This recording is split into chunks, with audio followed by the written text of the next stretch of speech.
What's up, guys? Welcome back. And again, I'm on a business trip and I'm going to be reviewing my rental car. And today it is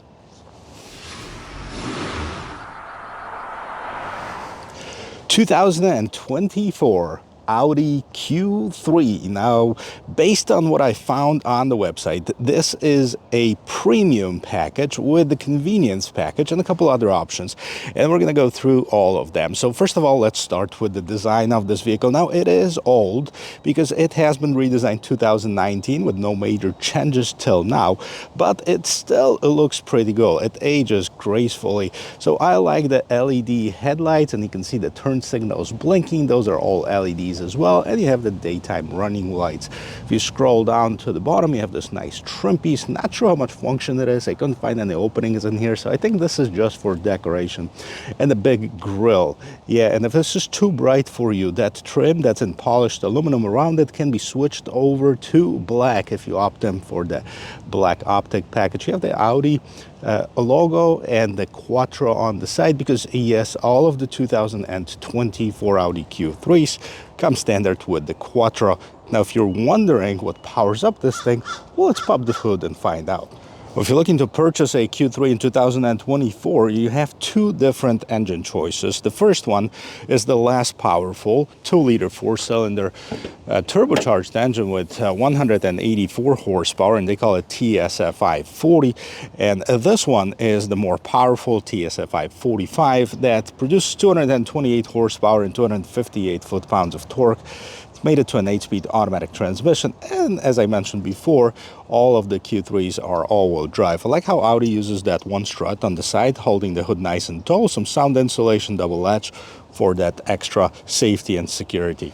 And as we go around the corner of this 2024 Q3, I can say that it definitely ages gracefully. It looks still good, even though the design is 5 years old, and I like that Audi did not use the black cladding around the wheel wells. It actually benefits this vehicle. Now, let me know what you think about it. Would you like to see some different color on the wheel wells, or is this good enough for you?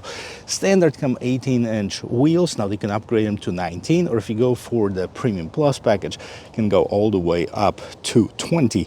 Now, S-Line package gives you that little bit more sportier appearance, and if this was my car, I would definitely upgrade it to the black optics package, which was also blacked out all the window surroundings as well. Let's give you that low profile roof rails in black. As you can see, this one has the fold-in mirrors, and it supposedly opens or locks and unlocks with the touch of this. Now, this is the feature that has been acting up a little bit on me. I can open this vehicle, or at least I could last time, but now you can also do it with the key fob, which, by the way, this is the old style key fob. Okay, there's no keyhole in here. It's probably, you know, this part comes off and you can use it as a key, but this is a smart entry system, and of course you can lock it and unlock it with the key fob. And the mirrors are foldable, so they unfold, which for some reason they didn't now, but they do, trust me, or they did. And this is the side profile. Now, the length of this vehicle is 176.6, which is not the smallest, not the largest vehicle in its class. And before we go to the back of this vehicle, let's check out one more thing. Yes, it does have a sunroof. And moving on to the back, you'll see this large LED taillights with the sequential turn signals. I love the turn signals. Audi logo, Q3 on one side, Quattro on the other, exposed wiper, shark fin antenna, third brake light right here, and scrolling down below, no visible exhaust, and this matte black bumper on this particular one. Of course, it has the rear view camera, and it also has the power or motion control. Tailgate works pretty good, actually, and this is what you have as far as the cargo inside. 24 cubic feet of cargo space in the back. You have a spare tire, so this is a good thing. You also have the 40-20-40 split seats that can extend this cargo space to about 48, just over 48 cubic feet if you'd like to. And this, of course, the cargo cover is removable. Let's jump inside, see if there's any room for passengers. And before I get inside, let's check out the rear door panel. Now this is padded. You'll have this polished aluminum trim piece, door handle, window control, and the speaker. You also have the lock and unlock feature. And here is how the interior looks like. This is real leather. I believe all of the Q3s come standard with the real leather. You have the foldable armrest, and it does have cup holders. Oh, they're tiny. This is for the hotel type of cups. Nothing big will fit in here. And you do have this big bump. It is an all-wheel drive vehicle. You have your own vents in the back. You also have the temperature control here and the fan control. So this is almost like a tri-zone climate control, 12-volt power outlet, and the 2 USB-C ports. And you have the seat back pockets, like the netting behind them. Now let me jump inside, see if I can fit in there. Well, how is that? As far as the headroom, there's no shortage of them. I can fit in just fine. I can fit in fine as far as the shoulder room, and believe it or not, I'm not touching my knees to the back of the seats. Take a look. So surprisingly, it's not as small as I thought. Now, I haven't sat in the back of this vehicle up until now, but obviously I could fit in quite comfortably without touching my knees to the back of the seat. Now, this seat is adjusted to my regular driving position, and I am almost 6 feet tall. I like to drive comfortably. Now, let's listen to the sound of the closing door. That's nice and solid. No complaints here. Front door panel, same as the rear one. This is nicely padded. It's not super soft, but it's not really hard plastic either. You have the lock and unlock feature, window mirror lock control. You also have your memory seat settings down here and the opener for the gate. Standard stereo. This is your standard stereo. If you want to upgrade it, you can upgrade it to Sonos. That's what Audi is using right now. The S-Line badging on the sign. The seats are power adjusted for both driver and passenger, and these are not the sporty seats. You can upgrade for the sporty seats as well with the S-Line badging in the headrest. They look a lot nicer. I think it's standard with the black optic package. And now you have this 3-spoke steering wheel on the side. You have the auto for your lights. You also have your fog lights here. And then let's jump inside. I'll show the rest of this interior. Here it is, the interior of this 2024 Q3. Looks very good, actually. Now let's start on the right-hand side. You have the vents over here, 2 different trims, one black and one kind of this polished aluminum. Both of them are texture. Both of them have some nice print. Quattro, and yes, this is a rental, so no smoking in the rental cars if you are smoking. Now, is this soft? Yeah, this is nicely padded. You have the big vents right in front of you, an infotainment system, a fully digital screen as far as the instrument cluster, the 3-spoke steering wheel, Audi logo here. And then what do we have? So right here we can control what's going on in the middle of this instrument cluster. We'll go through some of the features that we have. This is a button that you can set up to turn on your media, or you can like do a reduced display here, and I'll show you how you can assign that. And of course you have the volume control, your media, track, voice control. And here behind this steering wheel you have the pedal shifters, and right here you have I believe this is the 10-inch instrument cluster. They could also go for in the highest model, you get the fully 12-inch digital instrument cluster. Cockpit, virtual cockpit, I think that's what they call it in Audi. So, but let's see what we have here. So short-term memory, I like that, that's what I have. But right on top you have the date and time and consumption. Short-term memory, long-term memory, so this is the trip meters, right? And energy consumers, air conditioning right now is the big consumer. Now, the air conditioning is really not on, the heat is on, but that's probably what was on for the last several miles. And then we can turn on the menu, so you have the trip computer. We can go to the reduced display, and really nice visible. So on the left-hand side, you have the tachometer. On the right-hand side, you have the speedometer, and then you also have the temperature gauge on the left-hand side, fuel gauge on the right-hand side, and then you have the temperature outside, the regular stuff at the bottom, so you have your odometer and all that stuff. And then we can see if we have the different views. Now I'm pushing that view button, and nothing is really happening here. But okay, we can go to the radio here. You can also go to call list.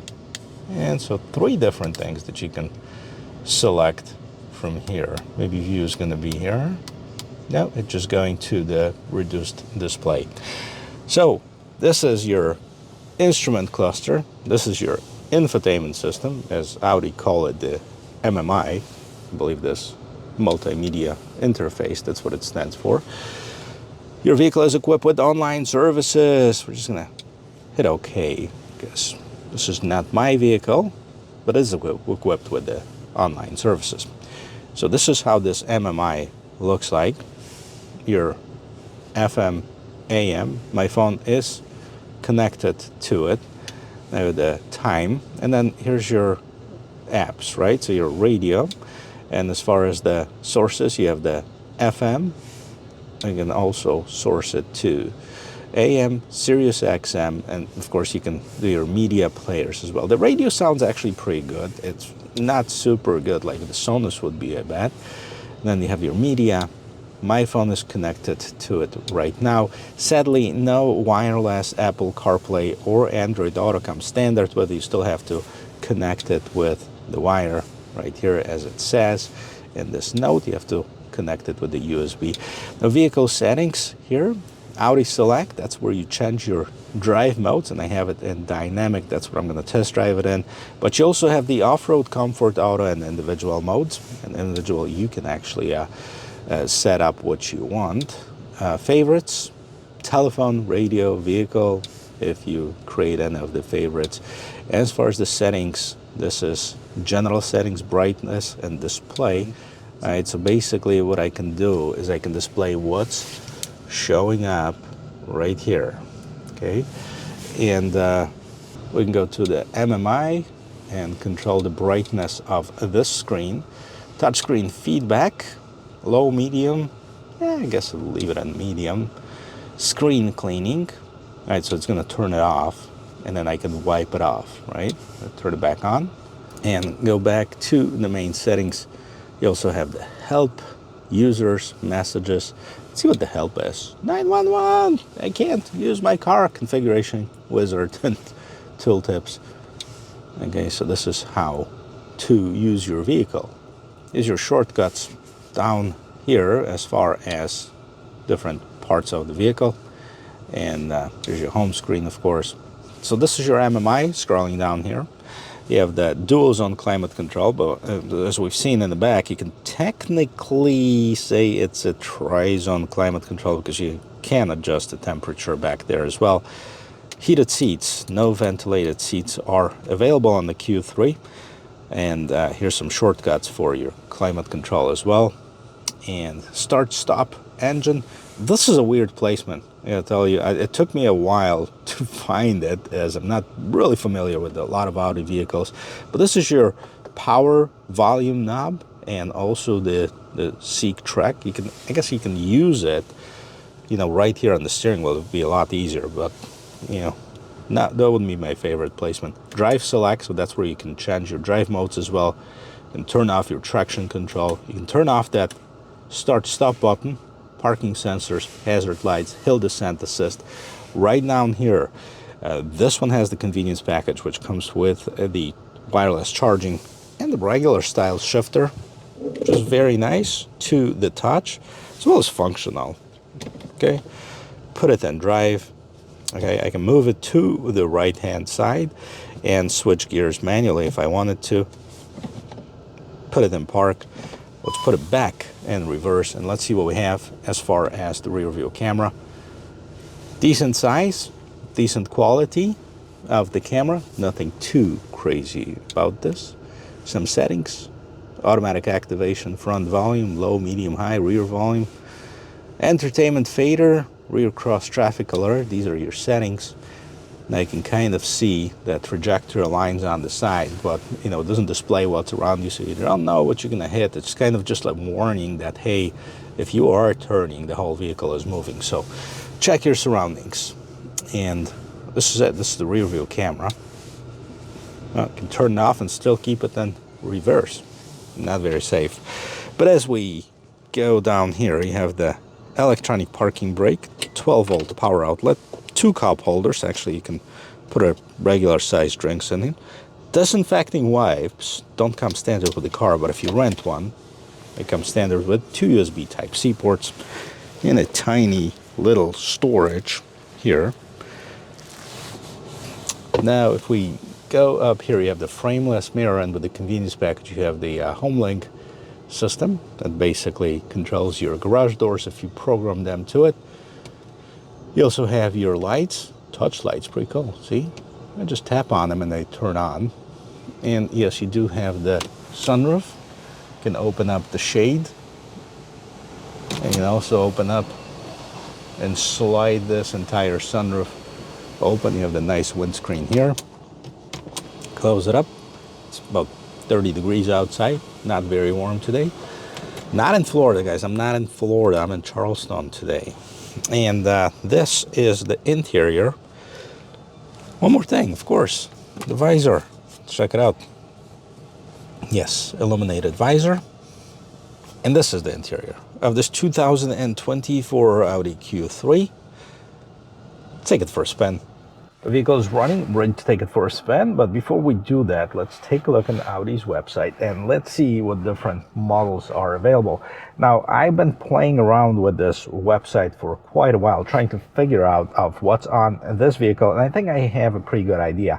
I also placed a request with a friendly dealer of mine that can pull the build sheet for the VIN number, but I haven't heard from them back. Hopefully by the time I edit this video, I'm going to get one, and I'm going to post everything in the description. But on Audi's website, it says starting MSRP of $37,000 for a 2024 Audi Q3 40 TFSI Premium. If you opt in for the more powerful engine, $39,400, so $2,400 difference if you go with a more powerful engine. Now, so let's see, 184 horsepower, 228 horsepower, that's about 44 horsepower more. That's a substantial difference in power.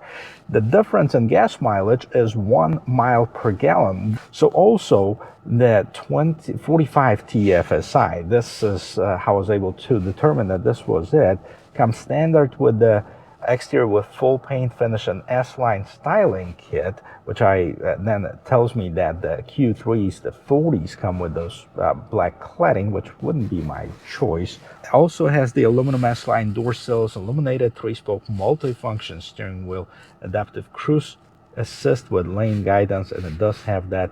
So Premium Plus, that's the next model up with the TFSI 40, starts at $39,800. And if you want the fully loaded 145 TFSI, starts at $42,200.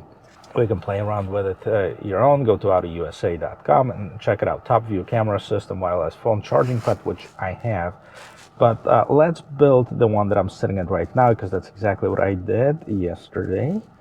And let's go to build your vehicle. So the color on it, they call it the progressive red. And I got to tell you, there was white one available for rent, and there was a red one. I gotta get this red one. For some reason, it looks so good. It pops. It's a really good color.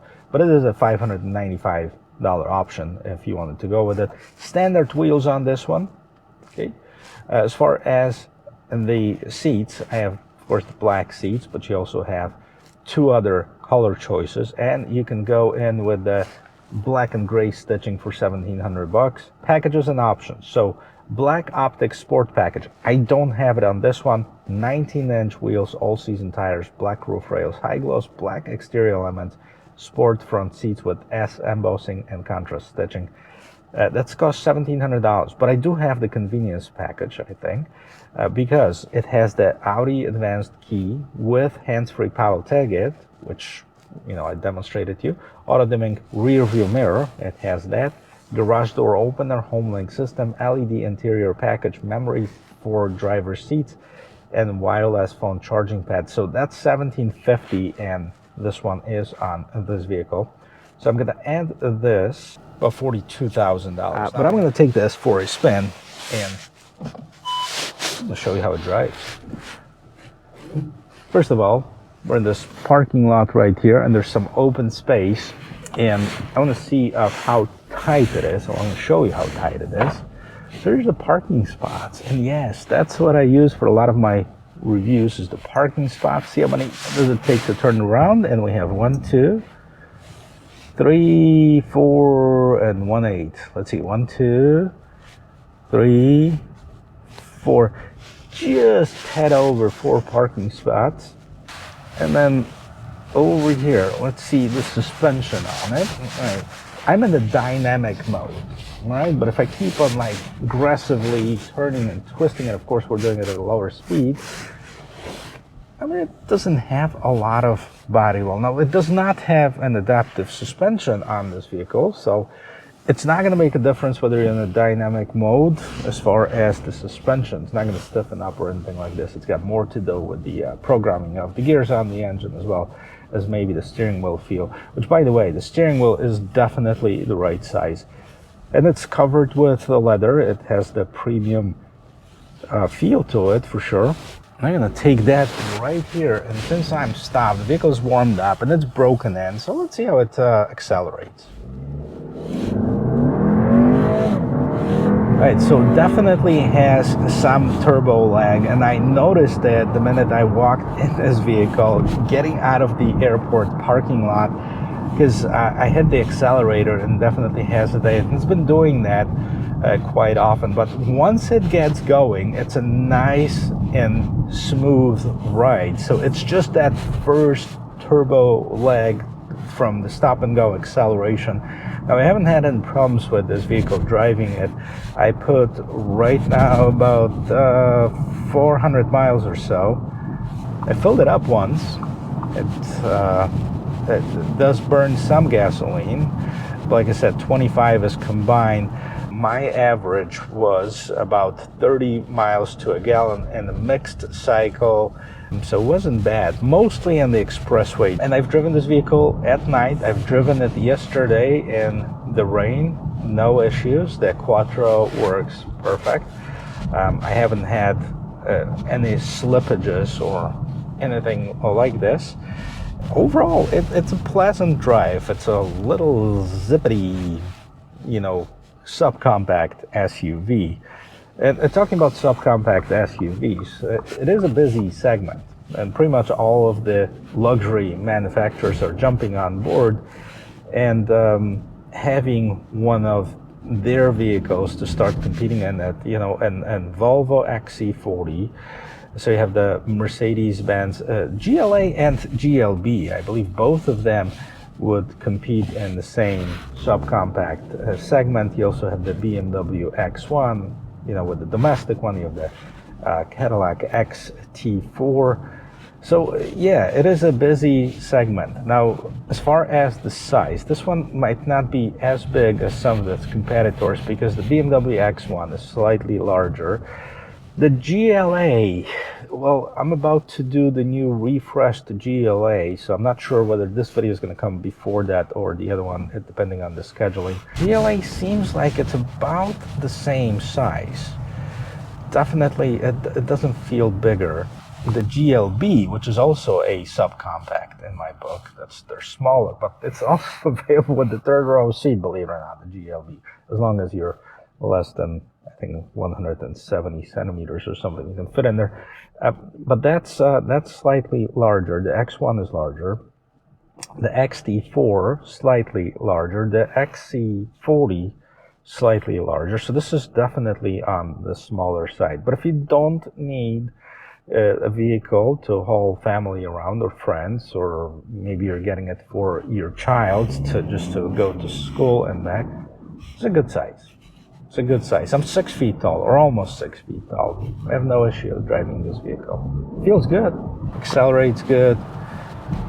Yeah, it does have the blind spot assist. I mentioned looking at the mirrors. I know something was blinking, so it's not in the mirror on the glass.